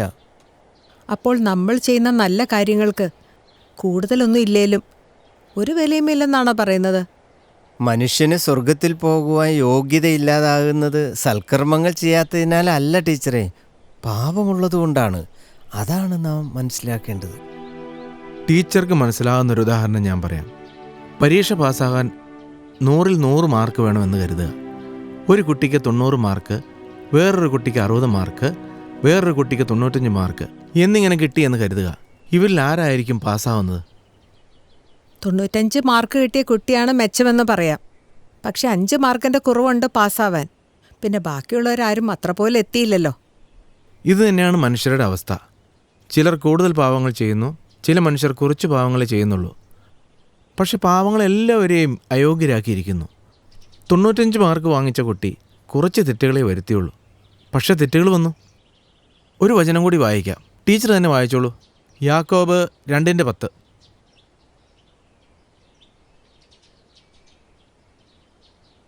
ഒരുത്തൻ ന്യായപ്രമാണം മുഴുവൻ അനുസരിച്ച് നടന്നിട്ടും ഒന്നിൽ തെറ്റിയാൽ അവൻ സകലത്തിനും കുറ്റക്കാരനായി തീർന്നു. 1000 തേൻതുള്ളിയിൽ ഒരു മീൻതുള്ളി വീണാൽ എന്നൊരു പഴഞ്ചൊല്ല് നമ്മൾ പറയാറില്ലേ? അതുതന്നെയാണ് മനുഷ്യൻ്റെ അവസ്ഥ. നമ്മൾ എത്ര ദൈവകൽപ്പനകൾ അനുസരിച്ചു എന്ന് പറഞ്ഞാലും പലതും തെറ്റിക്കുന്നവരുമാണ്. അങ്ങനെയെങ്കിൽ സ്വന്തം പ്രവൃത്തി കൊണ്ട് ആരും സ്വർഗം നേടുകയില്ലല്ലോ. അപ്പോൾ നമ്മുടെ നല്ല പ്രവൃത്തികൾ ദൈവം സ്വീകരിക്കില്ല എന്നാണോ നിങ്ങൾ ഈ പറയുന്നേ? ഗോപിച്ചേട്ടനോട് ഞാനൊരു കാര്യം ചോദിക്കാം. ചേട്ടൻ ഒരിക്കൽ എൻ്റെ വീട്ടിൽ വന്നതെന്ന് വിചാരിക്കുക. ഞാൻ ആ സമയം ചെടികളുടെ ചോട്ടിൽ ചാണകം ഇടുമായിരുന്നു എന്നും വിചാരിക്കുക. ചേട്ടനെ വീട്ടിൽ സ്വീകരിച്ചിരുത്തി ചാണകം പുരണ്ട എൻ്റെ കൈകൊണ്ട് ചേട്ടൻ ഒരു ലഡു എന്ന ചേട്ടൻ വാങ്ങിക്കഴിക്കുമോ? കാര്യം ലഡു എനിക്കിഷ്ടമാണെങ്കിലും ചാണകമുള്ള കൈകൊണ്ട് തന്നാൽ കഴിക്കാൻ ബുദ്ധിമുട്ടാണ്. കൈ കഴുകി വൃത്തിയാക്കിയിട്ട് തന്നാലോ? എന്നാലും ഓക്കെ. ഇതുപോലാണ് നമ്മുടെ സൽപ്രവൃത്തികളുടെ കാര്യവും. പാപങ്ങളിൽ നിന്ന് ശുദ്ധീകരണം പ്രാപിച്ച ഒരാളുടെ സൽപ്രവൃത്തികളാണ് ദൈവം സ്വീകരിക്കുക. ദാ ഇവിടെ നോക്കൂ. ഈ കൈ നാം ഓരോരുത്തരുമാണെന്നും ഈ പുസ്തകം നമ്മളുടെ പാപങ്ങളാണെന്നും ഈ പുസ്തകം നമ്മളുടെ സൽപ്രവൃത്തികളാണെന്നും ഇത് നമ്മളുടെ ആചാരാനുഷ്ഠാനങ്ങളാണെന്നും സങ്കല്പിക്കുക. അങ്ങനെയെങ്കിൽ നമുക്ക് സ്വർഗം കിട്ടുമോ? പാപമുള്ളതുകൊണ്ട് സ്വർഗം കിട്ടില്ല. യെസ്. എൻ്റെ ഈ കൈ യേശുക്രിസ്തുവാണെന്ന് കരുതുക. നമ്മുടെ പാവങ്ങളും പാപക്കറ പുരണ്ട സൽപ്രവൃത്തികളും ആചാരങ്ങളും എല്ലാം ഇതുപോലെ യേശുവിലേക്ക് മാറ്റപ്പെടണം. ഇവിടെയാണ് യേശുക്രിസ്തു എന്ന രക്ഷകൻ്റെ ആവശ്യം. യേശു കുരിശിൽ മരിച്ചത് നമ്മുടെ പാപങ്ങളെ ഏറ്റെടുത്തുകൊണ്ടാണ്. എല്ലാവരുടെയും പാപങ്ങൾ യേശു ഏറ്റെടുത്തെങ്കിൽ എല്ലാവരും രക്ഷപ്പെട്ടില്ലേ? അപ്പം എല്ലാവരും സ്വർഗത്തിൽ പോവില്ലേ? യേശുവിനെ കുരിശിൽ തറച്ച് കൊന്നൊന്നുമില്ല. സത്യത്തിൽ വേറൊരാളെ ആ കുരിശിൽ തറച്ചത്. ബഷീർക്ക, അത് നമുക്ക് സംസാരിക്കാം. ഇപ്പം ഞങ്ങൾ പറഞ്ഞു വന്ന വിഷയം ഒന്ന് പൂർത്തിയാക്കട്ടെ. ആയിക്കോട്ടെ, ഞാൻ പറഞ്ഞേ ഉള്ളൂ. യേശുക്രിസ്തുവിൻ്റെ മരണം പാപമോചനത്തിനുള്ള ദൈവീക വ്യവസ്ഥ പൂർത്തിയാക്കി. അതുകൊണ്ടാണ് യേശുക്രിസ്തു കുരിശിൽ കിടക്കുന്ന സമയത്ത് എല്ലാം പൂർത്തിയായി എന്ന് പറഞ്ഞത്. അത് ഞാൻ ചിന്തിച്ചിട്ടുണ്ട്. എല്ലാം പൂർത്തിയായി എന്ന് പറഞ്ഞത് എന്തിനെക്കുറിച്ചാണെന്ന്. അപ്പോൾ ഇനി നമ്മളൊന്നും ചെയ്യേണ്ടെന്നാണോ? അത് കൊള്ളാലോ. മെഡിക്കൽ സ്റ്റോറിൽ മരുന്നുണ്ടെന്ന് കരുതി അസുഖം മാറുമോ തോമസേട്ടാ? യേശുക്രിസ്തു പാപികളായ നമുക്ക് രക്ഷയൊരുക്കി വെച്ചു. ഇനി നാം ഓരോരുത്തരും രക്ഷകനായ യേശുവിനെ വിശ്വസിക്കണം. എങ്കിലേ യേശുവിൻ്റെ പാപപരിഹാര ബലിയുടെ പ്രയോജനം നമുക്ക് കിട്ടുകയുള്ളൂ. യോഹന്നാൻ 6:47 യേശു പറഞ്ഞത് ഇങ്ങനെയാണ്: വിശ്വസിക്കുന്നവന് നിത്യജീവനുണ്ട്. അതായത് ഞാൻ പാപിയാണെന്ന് സമ്മതിക്കുകയും പാപത്തിൻ്റെ ശിക്ഷ യേശുക്രിസ്തു ഏറ്റെടുത്തു എന്ന് അംഗീകരിക്കുകയും ചെയ്ത് യേശുവാണ് രക്ഷകൻ എന്ന് വിശ്വസിക്കണം. ഈ വിശ്വാസമാണ് പാപിയായ മനുഷ്യനെ രക്ഷിക്കുന്നത്. അതാണ് യേശു പറഞ്ഞത്, ഞാൻ തന്നെ പുനരുദ്ധാനവും ജീവനുമാകുന്നു, എന്നിൽ വിശ്വസിക്കുന്നവൻ മരിച്ചാലും ജീവിക്കുമെന്ന്. യോഹന്നാൻ 11:25. എനിക്ക് പോയിട്ട് അല്പം ജോലിയുണ്ട്, നിങ്ങൾ സംസാരിക്കാൻ. ബഷീർക്ക, നമുക്ക് ഇനിയും കാണണം കേട്ടോ. ബഷീർക്കായ്ക്ക് ഇനിയും ചോദ്യങ്ങളുണ്ടെന്ന് എനിക്കറിയാം. അതൊക്കെ നമുക്കൊന്ന് ചർച്ച ചെയ്യാം. ആയിക്കോട്ടെ, ഞാൻ ഇവിടെയൊക്കെ ഉണ്ട്, ഇനിയും കാണാം. എന്നാ പിന്നെ ഗോപി സാറേ, ഞാൻ അങ്ങോട്ട്. ടീച്ചറെ, പിന്നെ കാണാം. എന്നാ അങ്ങനെ ആവട്ടെ ബഷീറേ.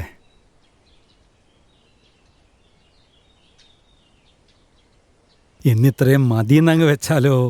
എല്ലാം കൂടെ തലേ കയറണ്ടേ? അതെ അതെ, ഞാൻ ബൈബിൾ കുറച്ചുകൂടി വായിച്ചു നോക്കട്ടെ. ശരി ശരി, ഞങ്ങളീ പറഞ്ഞ കാര്യങ്ങൾ ചിന്തിക്കണം കേട്ടോ ഗോപിച്ചേട്ടാ. കേട്ടോ ടീച്ചറെ? ചിന്തിക്കാതെ പറ്റില്ലല്ലോ. അത്രയ്ക്ക് പ്രധാനപ്പെട്ട കാര്യങ്ങളല്ലേ നിങ്ങൾ പറഞ്ഞു തന്നത്.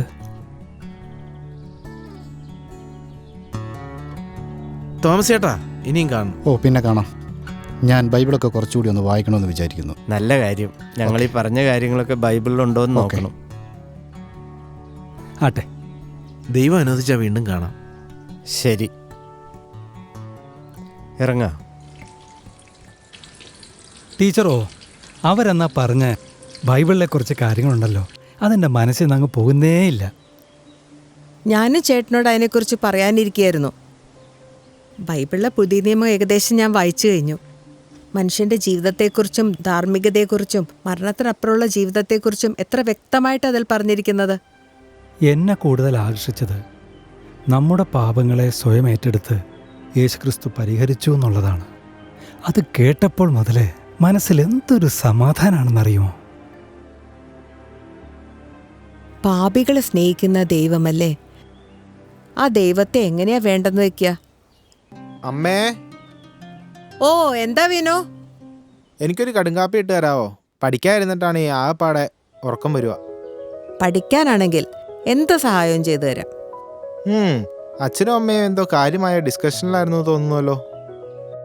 ഞങ്ങൾ 2 ദിവസമായിട്ട് ചില ആത്മീയ കാര്യങ്ങൾ ചർച്ച ചെയ്യുന്നുണ്ടായിരുന്നല്ലോ.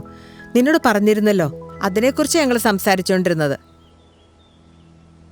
അവർ ബൈബിളൊന്നും പറഞ്ഞ കാര്യം ശരിയാന്ന് ഞങ്ങൾക്ക് 2 പേർക്കും മനസ്സിലായി. ഇനിയിപ്പോൾ എന്താ ചെയ്യണ്ടേ എന്നുള്ളതാണ് ചോദ്യം.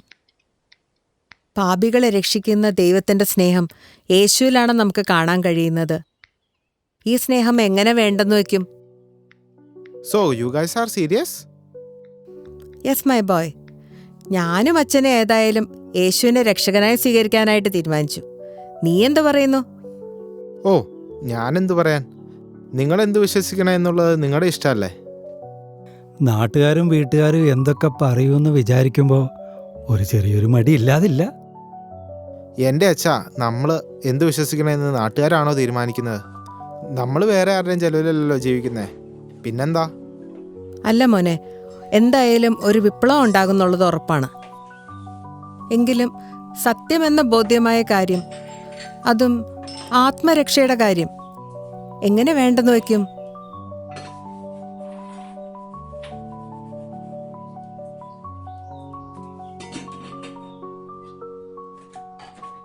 ഇനി ഞാനൊരു കാര്യം പറയാം.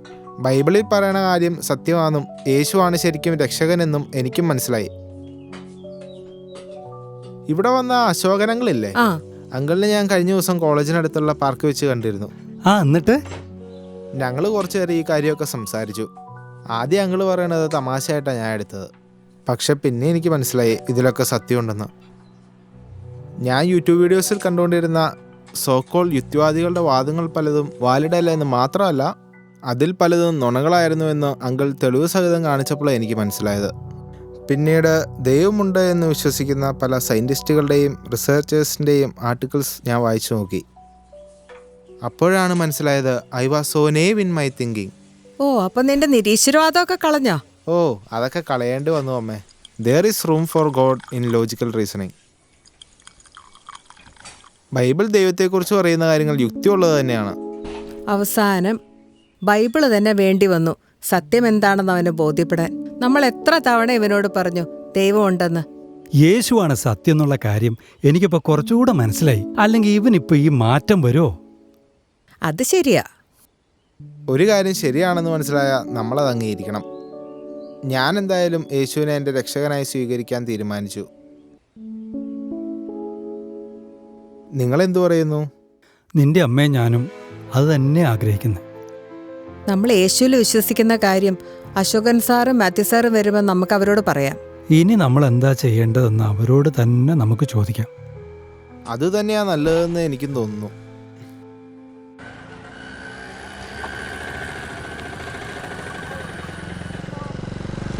ദേ ബഷീർക്ക് ഇരിക്കുന്നു. ഓക്കെ, ഒന്ന് കണ്ടിട്ട് പോവാം. ഒരു ചായയും കുടിക്കാം.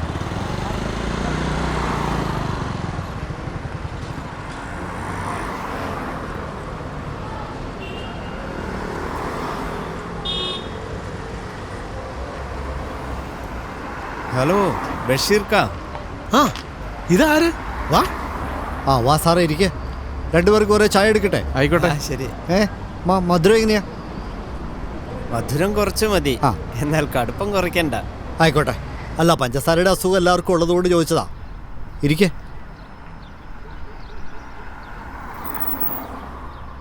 സാറിനൊരു ചായ കൂടി എടുക്കട്ടെ? ആ, എന്തായാലും ഒരെണ്ണം എടുക്ക്, ഇവരുടെ കൂടെ കുടിച്ചേക്കാം. പിന്നെ എന്തൊക്കെയുണ്ട് ബഷീർക്ക വിശേഷങ്ങൾ? പ്രത്യേകിച്ച് ഒന്നുമില്ല സാർ, അങ്ങനെ അങ്ങ് പോകുന്നു. ഇടയ്ക്ക് ഞാൻ ഇവിടെ വന്ന് ചില നാടൻ സാധനങ്ങളൊക്കെ വാങ്ങാറുണ്ട്, അങ്ങനെ വന്നതാ. സാറുമാരെ, വിഷമില്ലാത്ത പച്ചക്കറികളും പഴങ്ങളും, അതാണ് ഇവിടുത്തെ സ്പെഷ്യൽ. ഒന്ന് ഓർത്ത് വെച്ചോ. കൊള്ളാം, ഞങ്ങളും വരാം ഇടയ്ക്ക്. ആയിക്കോട്ടെ, സന്തോഷം. നമ്മൾ ഗോപിച്ചേട്ടൻ്റെ വീട്ടിൽ വെച്ച് സംസാരിച്ച കാര്യങ്ങൾ ഇക്ക പിന്നെ ചിന്തിച്ചായിരുന്നോ? അതൊക്കെ ഞാനും ചിന്തിക്കാറുള്ള കാര്യങ്ങൾ തന്നെയാണ്. നമ്മളൊക്കെ ഈ ദുനിയാവിൽ വെറും യാത്രക്കാരല്ലേ. ഒരു ദിവസം നമ്മളൊക്കെ മയ്യത്താവാതെ തരമില്ലല്ലോ. പടച്ചോൻ്റെ ജനത്തെത്തിയാൽ മതി, അതേ എനിക്ക് പറയാനോ. മതനിഷ്ഠയോടെ ജീവിക്കുന്ന ഇക്കയ്ക്കും സ്വർഗത്തെക്കുറിച്ച് ഒരു ഉറപ്പില്ല അല്ലേ? അതാണ് ഞങ്ങൾ അന്ന് പറഞ്ഞത്. ബൈബിൾ പരിചയപ്പെടുത്തുന്നത് ഉറപ്പുള്ള രക്ഷാമാർഗമാണ്. ഇക്ക ബൈബിള് വായിച്ചു നോക്കിയിട്ടുണ്ടോ? ബൈബിളിലുള്ളതൊക്കെ ഞങ്ങളുടെ കിതാബിലും ഉണ്ടല്ലോ. പിന്നെ ഇപ്പോഴത്തെ ബൈബിളൊന്നും ഒറിജിനൽ അല്ലല്ലോ, തിരുത്തിയതല്ലേ. ഇക്ക, ഇതൊക്കെ തെറ്റിദ്ധാരണകളാണ്. ബൈബിളിൻ്റെ 10 വലിപ്പമേ ഖുർആനുള്ളൂ. ബൈബിളിൽ പറഞ്ഞിരിക്കുന്ന ചില വ്യക്തികളെക്കുറിച്ചും സംഭവങ്ങളെക്കുറിച്ചുമൊക്കെ ഖുർആനിൽ പരാമർശിക്കുന്നുണ്ട് എന്നല്ലാതെ ഒന്നും പൂർണ്ണ രൂപത്തിലല്ല. പിന്നെ ബൈബിൾ തിരുത്തിയതാണ് എന്ന് ചില ഇസ്ലാമിക ദാവക്കാരും പറഞ്ഞു കേട്ടിട്ടുണ്ട്. അതും അടിസ്ഥാനമില്ലാത്ത ആരോപണം മാത്രമാണ്. സത്യത്തിൽ ഖുർആനിൽ അങ്ങനെയൊന്നും പറയുന്നില്ല. അതുമാത്രമല്ല, തൗറാത്തിനും ഇഞ്ചീലിനും ഖുർആനിൽ ഉന്നതമായ സ്ഥാനമാണുള്ളത്. അപ്പോൾ നിങ്ങൾ ഖുർആൻ വായിച്ചിട്ടുണ്ടോ? എല്ലാം വായിക്കുന്നുണ്ട്, എന്നാലല്ലേ പഠിക്കാനും മനസ്സിലാക്കാനും പറ്റൂ. ഇക്ക കുറച്ച് സമയം തന്നാൽ നമുക്കത് വിശദീകരിച്ച് പഠിക്കാം.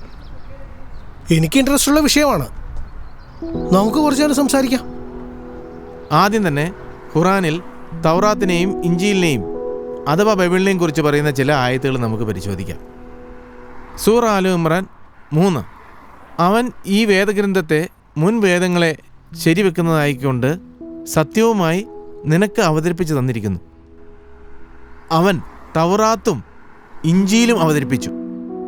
മറ്റൊരായത്ത് സൂറ അൽ മായിദ 43-45. അവർക്ക് നിന്നെ വിധികർത്താവാക്കുവാൻ എങ്ങനെ കഴിയും? അവരുടെ അടുക്കൽ തൗറാത്തുണ്ടായിരിക്കെ അതിൽ അള്ളാഹുവിൻ്റെ വിധിയുണ്ട്. എന്നിട്ട് അതിനുശേഷവും അവർ തിരിഞ്ഞു പോവുകയാണ് എന്നിരിക്കെ നിശ്ചയമായും നാം തൗറാത്ത് അവതരിപ്പിച്ചിരിക്കുന്നു. അതിൽ മാർഗദർശനവും പ്രകാശവുമുണ്ട്. അതേ സൂറയിൽ 47-ാമത്തെ ആയത്ത് ഇഞ്ചീലിൻ്റെ ആൾക്കാർ അതിൽ അല്ലാഹു ഇറക്കിയിട്ടുള്ളതനുസരിച്ച് വിധിച്ചുകൊള്ളട്ടെ. മറ്റൊരായത്ത് 6-115.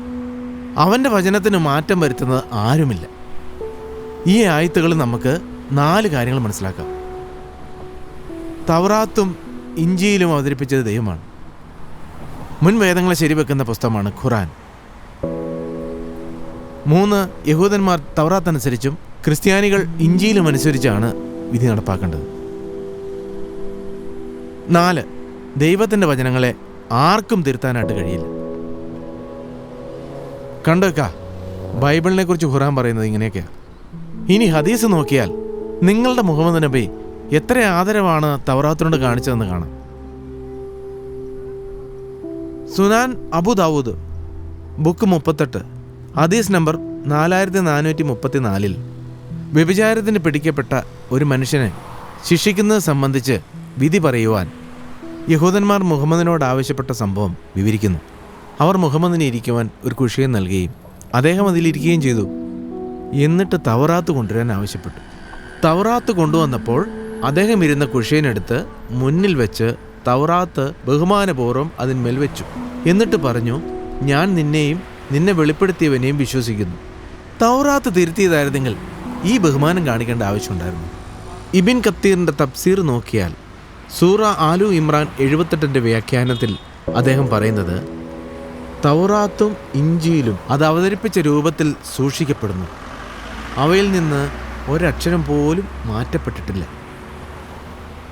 ഇബിൻ കത്തീർ ഇത് പറയുന്നത് അൽ ബുഖാരിയുടെ ഹദീസിൻ്റെ അടിസ്ഥാനത്തിലാണ്.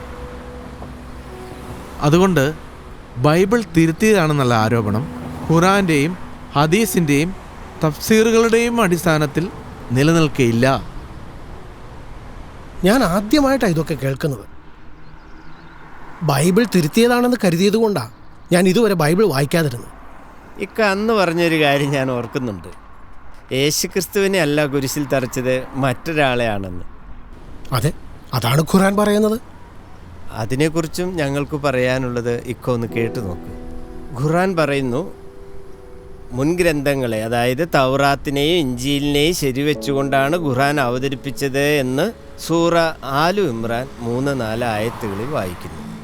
മാത്രമല്ല, ദൈവത്തിൻ്റെ എല്ലാ പ്രവാചകന്മാരിലും എല്ലാ ഗ്രന്ഥങ്ങളിലും സത്യവിശ്വാസികൾ വിശ്വസിക്കണമെന്ന് സൂറ അൽ ബക്കറ 284-285 പറയുന്നു. റസൂലും സത്യവിശ്വാസികളും എല്ലാവരും അല്ലാഹുവിലും അവൻ്റെ മലക്കുകളിലും അവൻ്റെ ഗ്രന്ഥങ്ങളിലും അവൻ്റെ റസൂലുകളിലും വിശ്വസിച്ചിരിക്കുന്നു. അതെ, അങ്ങനെയെങ്കിൽ തൗറാത്തിലും ഇഞ്ചീലിലും പറഞ്ഞിരിക്കുന്ന കാര്യങ്ങൾ തന്നെയായിരിക്കണം ഖുറാനിലും പറഞ്ഞിരിക്കുന്നത്.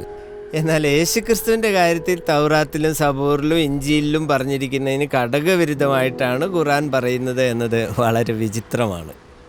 പറഞ്ഞത് ഒന്ന് വിശദീകരിക്കാമോ? ശരിക്കും ഇത് വളരെ പ്രധാനപ്പെട്ട വിഷയമാണ്.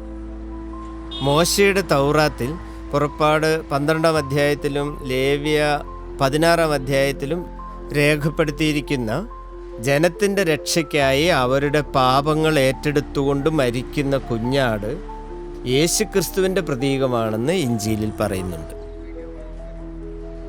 യോഹന്നാൻ 1:29 1 കൊരിന്ത്യർ 5:7 ഇത് കാണുന്നുണ്ട്. ഇതിനോട് സബൂറിലെ 22-ാം അധ്യായവും ഏശയ്യാ പ്രവാചകൻ്റെ 53-ാം അധ്യായവും പൂർണ്ണമായി യോജിക്കുന്നുണ്ട്. ഇവിടെയൊക്കെ പാപികളായ മനുഷ്യരുടെ പാപങ്ങളുടെ പ്രായശ്ചിത്തം ചെയ്യുവാൻ പീഡകൾ സഹിച്ച് കൊല്ലപ്പെടുന്ന യേശുക്രിസ്തുവിനെ കുറിച്ചാണ് പറയുന്നത്. ഇഞ്ചീലിലെ 1/3 ഭാഗവും യേശുക്രിസ്തുവിൻ്റെ കഷ്ടാനുഭവം, മരണം, ഉയർപ്പ് എന്നിവയെക്കുറിച്ച് വിവരിക്കുന്നവയാണ്. ഇത്രയേറെ വചനങ്ങൾ യേശുക്രിസ്തുവിൻ്റെ മരണത്തെക്കുറിച്ചും അതിൻ്റെ ഉദ്ദേശ്യത്തെക്കുറിച്ചും നേരിൽ കണ്ടവർ ഉൾപ്പെടെ എഴുതി വച്ചിരിക്കെ, അതിന് 600 വർഷങ്ങൾ കഴിഞ്ഞ് എഴുതപ്പെട്ട ഖുറാനിലെ ഒരായത്തിൽ യേശുക്രിസ്തു മരിച്ചിട്ടുമില്ല, ക്രൂശിക്കപ്പെട്ടുമില്ല എന്ന് പറഞ്ഞാൽ അതെങ്ങനെ വിശ്വസിക്കാൻ കഴിയും? മാത്രവുമല്ല, അല്ലാഹു യേശുവിന് പകരം മറ്റൊരാളെ ആ സ്ഥാനത്ത് കൊല്ലുവാൻ ഏൽപ്പിച്ചു എന്ന് പറയുമ്പോൾ മുഹമ്മദിന് മുൻപ് ജീവിച്ചിരുന്ന കോടിക്കണക്കിന് ക്രിസ്ത്യാനികളെ തെറ്റിദ്ധരിപ്പിച്ചത് ആരാണ് എന്ന് ഉത്തരം പറയണം. ദൈവത്തിൻ്റെ സത്യസന്ധതയും നീതിയും ഇവിടെ ചോദ്യം ചെയ്യപ്പെടുകയല്ലേ ചെയ്യുന്നത്? നിങ്ങൾ പറയുന്നതിൽ കാര്യമുണ്ട്. പക്ഷെ ഞാൻ അതിനെക്കുറിച്ച് ഒന്നുകൂടെ ചിന്തിക്കുകയും പഠിക്കുകയും ഒക്കെ ചെയ്യട്ടെ. അതാണ് വേണ്ടത്. കേൾക്കുന്നതെന്തും കണ്ണടച്ച് വിശ്വസിക്കാതെ അതിൻ്റെ സത്യാവസ്ഥ പരിശോധിക്കാൻ നമുക്ക് ഉത്തരവാദിത്തമുണ്ട്. ബഷീർക്കായ ദൈവം സഹായിക്കട്ടെ. എന്നാൽ ഞാൻ പോട്ടെ. ഇൻഷാ അല്ലാ വീണ്ടും കാണാം. ശരി ഇക്ക, എന്നാ ഞങ്ങളും പോവുകയാണ്.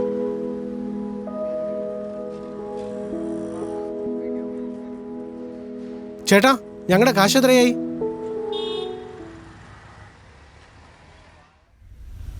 നമ്മൾ തട്ടുകട വെച്ച് കണ്ടില്ലേ, അതൊരു ഭയങ്കര അനുഭവമായിരുന്നു അത്.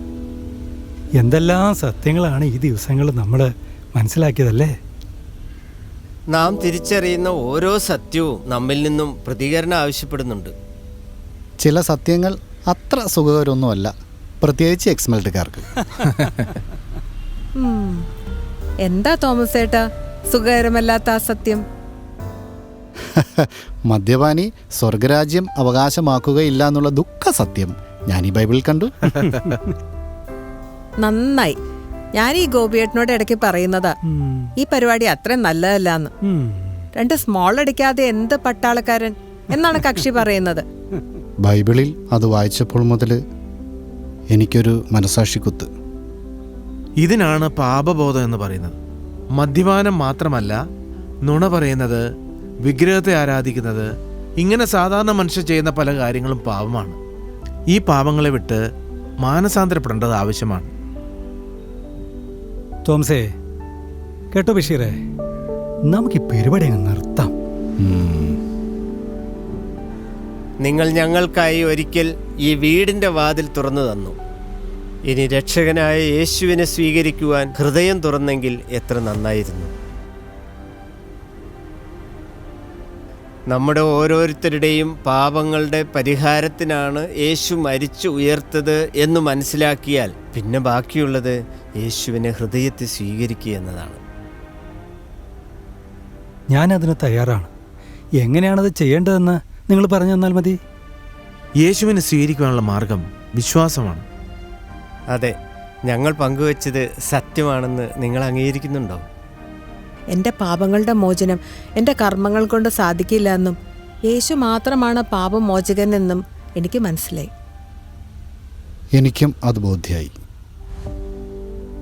എനിക്കും. വിനു എന്ത് പറയുന്നോടാ? ഞാൻ നേരത്തെ തന്നെ ബൈബിൾ പറയുന്ന പോലെ യേശുവിനെ വിശ്വസിച്ച അല്ല സാറേ? അതെ അതെ, ഞങ്ങൾ ഇടയ്ക്കൊക്കെ സംസാരിക്കാറുണ്ടായിരുന്നു. യെസ്. അല്ല, ബഷീർക്ക് എന്ത് പറയുന്നു? അന്ന് നമ്മൾ ആ തട്ടുകടയിൽ വെച്ച് സംസാരിച്ചതിന് ശേഷം ഞാനും വളരെ ചിന്തിച്ചു. ബൈബിളിനെക്കുറിച്ചും യേശുക്രിസ്തുവിനെക്കുറിച്ചും എനിക്കുണ്ടായിരുന്ന അറിവ് അത് ശരിയല്ലായിരുന്നു എന്നെനിക്ക് മനസ്സിലായി. യേശുക്രിസ്തു വാസ്തവമായി മരിച്ചുവെന്നും ആ മരണം എൻ്റെ പാപങ്ങളെ പരിഹരിക്കുവാനായിരുന്നുവെന്നും അംഗീകരിക്കുവാൻ വല്ലാത്ത ഒരു ബുദ്ധിമുട്ടായിരുന്നു എനിക്ക്. എന്നാൽ ഇപ്പോൾ എനിക്ക് സ്വർഗം ലഭിക്കാൻ യേശുവല്ലാതെ വേറെ വഴിയില്ല എന്ന് ഞാൻ മനസ്സിലാക്കുന്നു. ദൈവത്തിന് നന്ദി. അപ്പോൾ യേശുക്രിസ്തുവിൻ്റെ ക്രൂശമരണവും ഉയർപ്പും ദൈവം ഒരുക്കിയ രക്ഷാമാർഗമാണെന്ന് എല്ലാവർക്കും ബോധ്യമായല്ലോ അല്ലേ? എന്നാൽ ഇനി എൻ്റെ പാപങ്ങൾ പരിഹരിച്ച് എന്നെ രക്ഷിക്കുവാനാണ് യേശുക്രിസ്തു മരിച്ച് അടക്കപ്പെട്ട് ഉയർത്തെഴുന്നേറ്റത് എന്ന് ഓരോരുത്തരും വിശ്വസിക്കുകയാണ് വേണ്ടത്. ഞാനൊരു വചനം കൂടെ വായിച്ചു കേൾപ്പിക്കാം. റോമാലേഖനം 10-ാം അധ്യായം അതിൻ്റെ 9-10 വാക്യങ്ങൾ. യേശുവിനെ കർത്താവ് എന്ന് വായ്കൊണ്ട് ഏറ്റുപറയുകയും ദൈവം അവനെ മരിച്ചവരിൽ നിന്ന് ഉയർത്തെഴുന്നേൽപ്പിച്ചു എന്ന് ഹൃദയം കൊണ്ട് വിശ്വസിക്കുകയും ചെയ്താൽ നീ രക്ഷിക്കപ്പെടും. ഹൃദയം കൊണ്ട് നീതിക്കായി വിശ്വസിക്കുകയും വായ്കൊണ്ട് രക്ഷയ്ക്കായി ഏറ്റുപറയുകയും ചെയ്യുന്നു. വിശ്വാസം ആശ്രയമാണ്. ഹൃദയത്തിൽ വിശ്വാസമുണ്ടായി എങ്കിൽ നമുക്കതൊന്ന് ഏറ്റുപറഞ്ഞ് ഉറപ്പിക്കുന്നത് നല്ലതാണ്. അതിനെന്താ, അങ്ങനെ ചെയ്യാമല്ലോ. എന്നാൽ ഞങ്ങളൊരു പ്രാർത്ഥന ചൊല്ലിത്തരാം. എല്ലാവരും അത് നിങ്ങളുടെ വാക്കുകളായി തന്നെ ഏറ്റുപറഞ്ഞ് പ്രാർത്ഥിച്ചാൽ മതി. ഓക്കെ, നമുക്ക് പ്രാർത്ഥിക്കാം. സ്വർഗസ്ഥനായ ഞങ്ങളുടെ ദൈവമേ, സ്വർഗ്ഗസ്ഥനായ ഞങ്ങളുടെ ദൈവമേ, രക്ഷയുടെ മാർഗം എനിക്ക് വെളിപ്പെടുത്തി തന്നതിനായി നന്ദി പറയുന്നു. രക്ഷയുടെ മാർഗം എനിക്ക് വെളിപ്പെടുത്തി തന്നതിനായി നന്ദി പറയുന്നു. ഞാനൊരു പാപിയാണെന്ന് ഞാൻ സമ്മതിക്കുന്നു. ഞാനൊരു പാപിയാണെന്ന് ഞാൻ സമ്മതിക്കുന്നു. പ്രിയ യേശുവേ, പ്രിയ യേശുവേ, എൻ്റെ പാപങ്ങളുടെ ശിക്ഷ അങ്ങ് ഏറ്റെടുത്തു. എൻ്റെ പാപങ്ങളുടെ ശിക്ഷ അങ്ങ് ഏറ്റെടുത്തു. എനിക്ക് പകരമായി കുരിശിൽ മരിച്ചു എന്ന് ഞാൻ വിശ്വസിക്കുന്നു. എനിക്ക് പകരമായി കുരിശിൽ മരിച്ചു എന്ന് ഞാൻ വിശ്വസിക്കുന്നു. എൻ്റെ പാപങ്ങൾ അങ്ങയുടെ രക്തത്താൽ കഴുകിക്കളഞ്ഞതിനായി എൻ്റെ പാപങ്ങൾ അങ്ങയുടെ രക്തത്താൽ കഴുകിക്കളഞ്ഞതിനായി നന്ദി പറയുന്നു. പറയുന്നു. പ്രിയ യേശുവേ, അങ്ങയെ എൻ്റെ ഏകരക്ഷകനും കർത്താവുമായി ഞാൻ ഹൃദയത്തിൽ സ്വീകരിക്കുന്നു. എനിക്ക് സ്വർഗം ദാനമായി നൽകിയതിന് നന്ദി പറയുന്നു. എനിക്ക് സ്വർഗം ദാനമായി നൽകിയതിന് നന്ദി പറയുന്നു. ഇനിയുള്ള കാലം അങ്ങേക്ക് ഇഷ്ടമുള്ളതുപോലെ മാത്രം ജീവിക്കുവാൻ എന്നെ സഹായിക്കണമേ. യേശുക്രിസ്തുവിന്റെ നാമത്തിൽ പ്രാർത്ഥിക്കുന്നു. ആമേൻ. ആമേൻ.